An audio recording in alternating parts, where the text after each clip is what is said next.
Hello everyone, চলে এসেছি আবারও আজকে একটা নতুন ভিডিওর সাথে। তোমরা কেমন আছো বন্ধুরা? আশা করি তোমরা অনেক ভালো আছো। তোমাদের ভালোবাসায় আমিও অনেক ভালো আছি। আজকে সকাল থেকে এই ব্লগটা শুরু করে দিলাম। তোমরা ভিডিওটা পুরোটা দেখতে দেখো। আজকের ব্লগটা তোমাদের আশা করি অনেক অনেক ভালো লাগবে। তো চলো ব্লগটা শুরু করা যাক।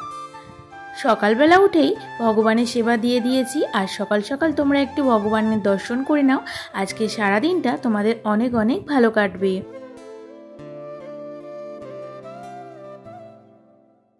এখন আমি ছাদে চলে এসেছি আর জামা কাপড়গুলো মেলে নিচ্ছিলাম। বাইরে কিন্তু খুব হাওয়া দিচ্ছিল আর রোদের তেজটা খুবই। আজকে কিন্তু একটুও মেঘের দেখা নেই, মনে হয় বৃষ্টি আজকে আর হবে না। আর প্রচণ্ড রোদ, আর সকাল থেকেই না খুব গরম হচ্ছে। একটু বৃষ্টি হওয়ার দরকার আছে, কারণ এত গরম আর ভালো লাগছে না। একদম সকাল থেকেই এত গরম হলে সারাদিন কেমন কাটবে সেটাই ভেবে পাচ্ছিলাম না। জামা কাপড়গুলো কাচা হয়ে গিয়েছিল, সেই জন্য এখন মেলে দিচ্ছি চটপট করে। আর ছাদে না দাঁড়ানোই যাচ্ছিল না, এতটাই রোদ। সামনে রান্না পুজো আসছে, আর কাঠগুলো না বৃষ্টির জলে সেদিন ভিজে গিয়েছিল, তাই মা ঝুড়ির মধ্যে সব কাঠগুলো রেখে দিয়েছিল আর বলল যে ছাদে যখন যাচ্ছ কাঠগুলো একটু রোদে দিয়ে আসো। আর আমিও মার কথা মতো কাঠগুলো রোদে দিয়ে দিচ্ছিলাম। কাঠগুলো শুকিয়ে গিয়েছে, প্রায় এক সপ্তাহ ধরে মা রোদেই দিচ্ছে। রান্না পুজো আসছে সামনে, আর আমাদের তো কাঠের উনুনেই সব রান্না করতে হবে, সেই জন্য কাঠগুলো শুকানোর খুব দরকার। আগের দিনের ব্লগে তোমরা দেখেছো হয়তো আমার জামা কাপড়গুলো মানে শাড়িগুলো রোদে দিয়েছিলাম। তো এই শাড়িগুলো না বাকি ছিল রোদে দেওয়া, এগুলো আজকে আমি দিয়ে দিচ্ছি। আর এই লাল রঙের বেনারসিটা দেখছো, এটা কিন্তু আমার বিয়ের বেনারসি। আর এই আর একটা লাল রঙের বেনারসি, এটাও আমার বিয়ের বেনারসি। বিয়েতে না আমার দুটো বেনারসি হয়েছে। আর তুতে কালারের যে শাড়িটা দেখছো ওটা বউ ভাতের শাড়ি। এই সব শাড়িগুলো আমার মানে খুব পছন্দের, আর এইগুলো না মানে অনেকটাই দামি শাড়ি। তো সেই জন্য মা বললো যে বেশিক্ষণ কিন্তু রোদে রেখো না, কারণ এত ভালো শাড়িগুলো একটু মানে এতটাই রোদের তেজ, সেই জন্য হয়তো জ্বলে যেতে পারে, তাই কিছুক্ষণের জন্য রোদে দিলাম। ঘরে চলে আসলাম, আর এই ঘরের বইগুলো দেখতে পাচ্ছ, এগুলো তোমাদের দাদা ভাইয়ের বই। তো ওর বইগুলো অনেক ছোটোবেলার, মানে ক্লাস 6, 5 মানে এরকম সময়ের থেকে বইগুলো। আর এই বইগুলোর মধ্যে না অনেকটাই ধুলো জমেছে, আর রান্না পুজো চলে আসছে, সেই জন্য ঘরগুলো একটু পরিষ্কার করে নিয়েছি। বইগুলো অনেক দিনের মানে অনেক পুরনো দিনের, তোমাদের দাদা ভাই, আমার শাশুড়ি মা সবাই যত্ন করে রেখেছে বলে বইগুলো এত সুন্দরভাবে রয়েছে।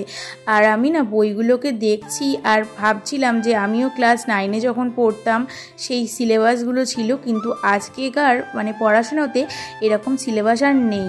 এখন সব কিছুই পাল্টে গেছে। আমাদের সময় কিন্তু অনেকটাই কড়াকড়ি ছিল, কিন্তু এখনকার পড়াশোনায় অতটাই কড়াকড়ি নেই। আর বইগুলোও অনেক পাতলা হয়ে গেছে, সেগুলোই দেখছিলাম যে সিলেবাসটা অনেকটাই পাল্টে গেছে।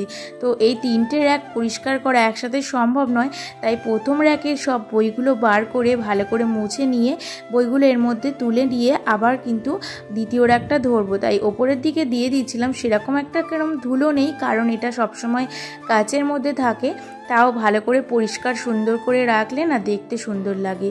শাশুড়ি মা এতদিন যত্ন করে রেখেছিল বলে বইগুলো না এতটাই ভালো আছে, কোনো বইয়ের মলাটগুলো একটুও কিন্তু এদিক ওদিক হয়নি। অগোছালো ঘর বাড়িগুলো একটু এইভাবে পরিশ্রমের দ্বারা নতুনত্বের ছোঁয়া কিন্তু দেওয়াই যায়, আর আমি কিন্তু সেইভাবেই পরিষ্কার রাখছি। আর একটু পরিষ্কার করার পর ছাদে চলে আসলাম, কারণ এইসব শাড়িগুলো এতক্ষণ ধরে রোদ খাওয়ানো যাবে না, তাই শাড়িগুলো নিয়ে না এখন একটু ঘরের মধ্যে রেখে দিচ্ছি। মাদুরটা খুবই গরম হয়ে গিয়েছে, শাড়িগুলো প্রচণ্ড গরম হয়ে গিয়েছে। আজকে রোদের তেজটা খুবই। আজকে আর এই শাড়িগুলো মানে পাট করা সম্ভব নয়, কারণ মা বলল এই গরম শাড়ি গোছালে কিন্তু আলমারিতে দাগ হয়ে যাবে, শাড়িগুলোও দাগ হয়ে যাবে। তাই ঠিক করলাম যে এখানে এখন বিছিয়ে দিই। এত গরম শাড়িগুলো ধরতেই পারছিলাম না, প্রচণ্ড গরম হয়ে গিয়েছিল। আর এগুলো এখানে বিছিয়ে দিচ্ছিলাম, আর পরে মানে কালকে এগুলো সব গুছিয়ে নেব। আজকে না সময়ও নেই যে এইগুলো গোছানোর মতন। আর এর নিচে অনেকটাই কাজ বাকি আছে, কারণ ঘরটা আজকে ভালো করে পরিষ্কার করছিলাম। আর বইয়ের র্যাকটা তো গুছিয়ে নিচ্ছি, আর বইগুলো না অনেকটাই আছে, সেই জন্য এক একটা র্যাক ভালো করে পরিষ্কার করে গুছিয়ে নিচ্ছি। আর এর মধ্যে কিন্তু অতটা ধুলো নেই, শুধু টিকটিকির ডিমগুলো দেখতে পাচ্ছিলাম রয়েছে।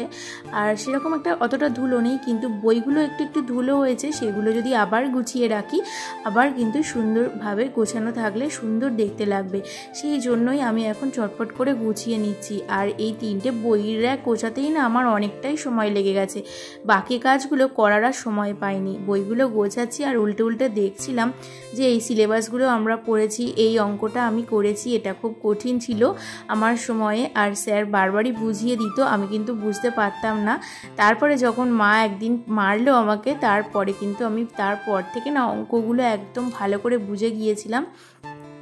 তারপরে কিন্তু আমার আর কোনো কষ্ট হয়নি অঙ্ক বোঝাতে, আর স্যারও খুব ভালোভাবে বোঝাতো। এই অঙ্কগুলো না কঠিন, আর এখনকার সিলেবাসে কিন্তু এইসব অঙ্ক আর নেই, এত সহজ করে দিয়েছে এখন, যেহেতু পড়াশোনাটা অনেক সহজ হয়ে গিয়েছে। আমাদের সময় কিন্তু এতটা পড়াশুনো সহজ ছিল না। আর এইসব খাতাগুলো দেখছো তোমাদের দাদা ভাইয়ের, এগুলো ক্লাস 1 থেকে এইসব খাতা। আমি বলছিলাম যে একটু ফেলে দিই, এগুলো আর কি হবে, মানে এগুলো একটা ব্যাগের মধ্যে রেখে দিই, সামনে এখানে অন্য কিছু রাখতে পারবো। তোমাদের দাদাভাই বলছিল যে না এগুলো কিছুই করবে না, আর মাও বলল যে যেখানে জিনিস সেখানে রেখে দিতে, পরে হয়তো দরকার লাগবে। আর সব কিছু গোছানোর পর এই কাগজগুলো না এক্সট্রা হয়েছে, তো এইগুলো নিয়ে আমি এখন গুছিয়ে একটা ব্যাগের মধ্যে ভরে রাখবো, সেই জন্য গুছিয়ে নিচ্ছিলাম। আর দেখো এই বিয়ের কার্ডটা দেখতে পাচ্ছ, সৌরভ আর টুম্পা লেখা, এটা হচ্ছে আমাদের বিয়ের কার্ড। আর যেহেতু 1 বছর আগে বিয়ের কার্ডটা একটু না ফেড হয়ে গিয়েছে, কালারটা পুরো লাল ছিল। আর চলো ভিতরের দিকে দেখি কি লেখা রয়েছে। সামনে কার্ডটা এরকম রয়েছে, আর ভিতরে তোমাদের দাদা ভাইয়ের পরিবার, আমার পরিবার, সব কিছু। এটা আমাদের বাড়ির বিয়ের কার্ড, তোমাদের দাদা ভাইয়ের বউ ভাতের কার্ড আমি তোমাদেরকে একদিন দেখাবো। আজকে এটা সামনে পেলাম তাই তোমাদেরকে দেখালাম। তোমাদের কেমন লাগলো অবশ্যই জানিও, আর আমার এই ভিডিওটা তোমাদের কেমন লাগছে অবশ্যই কিন্তু জানাতে ভুলো না। আমার আগের ভিডিওগুলো কেমন লাগছে কমেন্টে জানিও। আর তোমরা না আমাকে এত ভালো ভালো কমেন্ট করছো, যার জন্য আমার ভিডিও বানাতেও অনেকটা ভালো লাগছে। তোমাদের এই ভিডিওর মানে কমেন্টগুলো দেখে আমার মোটিভেশন অনেকটাই বেড়ে যায়। আগের দিনের ব্লগে আমার অনেক বন্ধুরা খুব ভালো ভালো কমেন্ট করেছে, আজকে তাদের নামটাও নেওয়া যাক আর কমেন্টগুলোও পড়ে নিই। চলো। খোকন কানন ব্লগস লিখেছে, ছাদে গিয়ে জামা কাপড় শুকাতে দিলে, এসে ঠাকুরকে জল দিলে, নিজের জন্য ভিজিয়ে রাখা মেথি মৌরির জল খেয়ে শরীর গরম হয়ে গেছে। সত্যি ফুল গাছ আমার খুব প্রিয়, শাড়িগুলো খুব সুন্দর করে গুছিয়ে নিলে। আমাদের এখানে খুব বৃষ্টি হচ্ছে, ভিডিওর মধ্যে নাম নেওয়ার জন্য অনেক ভালোবাসা। বিকেলে অনুষ্ঠান বাড়ি থেকে ফেরার পথে প্যান্ডেল দেখালে, খুব ভালো লাগলো। থ্যাংক ইউ দিদিভাই এত সুন্দর একটা কমেন্ট করার জন্য। প্রথমেই বলবো তোমার কমেন্টটা আমার ভীষণ ভালো লেগেছে আর আমার মন ছুঁয়ে গেছে। তুমি এত সুন্দর কমেন্ট করেছো, তোমার নাম না নিলে আমার খুবই খারাপ লাগবে। আর এত সুন্দর কমেন্ট করার জন্য অনেক অনেক ধন্যবাদ। আর দেখো বৃষ্টি তো সব জায়গায় হচ্ছে, আমাদের এখানেও খুব বৃষ্টি হয়েছে। আর আমাদের বাড়ির সামনে না প্যান্ডেলটা থিম করে হবে, তো আগে থেকেই ওই জন্য প্যান্ডেলটা শুরু হয়ে গিয়েছে। আর থ্যাংক ইউ, এইভাবেই আমার পাশে থেকো, আগামী দিনগুলোতে আমি অনেকটাই এগিয়ে যেতে পারবো। শাপলা সাদিয়াস কিচেন লিখেছে, দায়িত্বের পার্থক্য বুঝতে পারা সত্যিই গুরুত্বপূর্ণ। একদম ঠিক বলেছো দিদি, দায়িত্বের পার্থক্য বুঝতে পারা সত্যিই গুরুত্বপূর্ণ, কারণ দায়িত্বটা না সব থেকে বড় একটা জিনিস, যেটা শ্বশুরবাড়ি আর বাপের বাড়ির মধ্যে অনেকটাই কিন্তু পার্থক্য থেকে যায়। আর থ্যাংক ইউ তার জন্য, এত সুন্দর একটা কমেন্ট করেছো, অনেক ভালোবাসা রইল। আর এরকমভাবেই আমাকে কমেন্ট করতে থেকো। ঝর্ণা রয় লিখেছে, আমাদের এখানে খুব গরম পড়েছে, একটু বৃষ্টি হলে ভালো হতো। আমাদের বাড়ির সামনেও দুর্গাপুজো হয়, খুব ভালো লাগলো ভিডিওটা। থ্যাংক ইউ বন্ধু এত সুন্দর একটা কমেন্ট করার জন্য। আর দুর্গাপুজো তো সব জায়গায় হচ্ছে, সবার বাড়ির সামনে নিশ্চয়ই হবে। আর পুজোর সময় কিন্তু আনন্দে সবাই মেতে থাকে, তখন কিন্তু সবাই তারিখ দিন সব কিছুই ভুলে যায়। আর পুজোটা কিন্তু দেখতে দেখতে সামনেই চলে আসলো। আর এত সুন্দর একটা কমেন্ট করার জন্য অনেক অনেক থ্যাংক ইউ। এইভাবেই আমার পাশে থেকো তোমরা সবাই, তাহলে কিন্তু আমি আগামী দিনগুলোতে এগিয়ে যেতে পারবো। তোমাদের সাথে কথা বলতে বলতে আর তোমাদের SMS-গুলো পড়তে পড়তে দেখো আমার কিন্তু ঘর গোছানো পুরো কমপ্লিট হয়ে গেছে। এখন জানালাটা একটু মুছে নিচ্ছি, পর্দাগুলো না কাচতে দিয়েছে মা, সেই জন্য এখন জানালাটা ভালো করে মুছে নিচ্ছি। ঘরে না অনেকটাই ময়লা হয়েছিল, সব পরিষ্কার করে নিলাম। কম্পিউটার টেবিলটাও ভালো করে মুছে পরিষ্কার করে নিলাম। আর টেবিলের সামনে সামনে যে ছবিগুলো দেখছো ওগুলো আমার শাশুড়ি মার ছোটোবেলার ছবি। তো সেইগুলো যত্ন করে মা রেখে দিয়েছে, তাই আমি আবার ভালো করে মুছে আবার যেখানে জিনিস সেখানেই রেখে দিলাম। সবার লাস্টে ভালো করে ঝাঁট দিয়ে নিচ্ছিলাম, কারণ সব কিছু হয়ে গিয়েছে আর মা ওদিকে রান্না করে নিয়েছিল, অনেকই ধুলো পড়েছে। দেখো এগুলো ঝাঁট দিয়ে নিচ্ছিলাম। তোমাদের আজকের ব্লগটা কেমন লাগলো অবশ্যই কিন্তু কমেন্টে জানিও। যদি আমার ব্লগটা ভালো লেগে থাকে লাইক কমেন্ট শেয়ার করে দিও, আর এইভাবেই আমার পাশে থেকো। আর আজকের মতো টাটা, সবাই ভালো থেকো, সুস্থ থেকো।